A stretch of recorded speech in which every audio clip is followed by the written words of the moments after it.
Magandang araw sa inyong lahat. Ako si Aurea C., 46 years old at nakasalukuyang naninirahan sa Quezon City.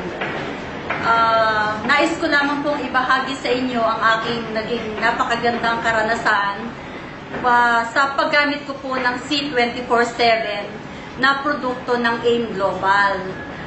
Nais ko pong patunayan sa inyo ang naging napakalaking tulong at naging napakagandang karanasan ko sa pamamagitan ng paggaling na ang aking karamdaman dahil sa C24/7.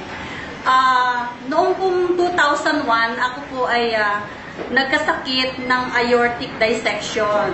At ako po ay binigyan ng napakaraming gamot magmula nung taon na yon. At ako po ay na-stroke din po noong 2010. Na kalahati po ng katawan ko ang hindi na maigalaw at ako po ay tinaningan na ng 12 oras sapagkat ang akin daw pong kulay ay nababago na at wala na raw pong lunas ang aking karamdaman. At ako po ay nagpapasalamat sapagkat ako po ay nagkaroon ng magandang pagkakataon na ako ay maging bahagi ng kumpanyang ito at ako ay nakagamit ng C24/7 at ako ay nakakapagpatunay pa at nakapagsasalita pa sa inyo sa mga sandali ito.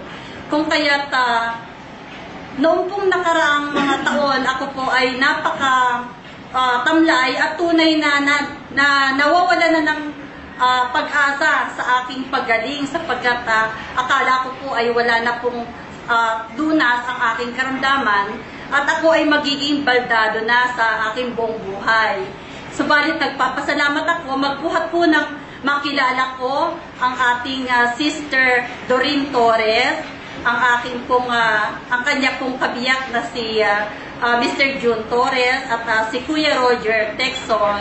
Sila po ang mga instrumento na ginamit ng ating Panginoon upang makilala ko ang C24/7 at magmula po nang gumamit ako ng gamot na ito ay tunay po na napakalaki ng pagbabago na napansin ng aking mga kamag-anak, ng lahat ng mga tao sa aking kapaligiran na tunay naging aktibo ang aking pangangatawan at ako ay naging masigla at nakita nila ang napakalaki pagbabago at resulta ng aking pag-inom ng gamot na ito.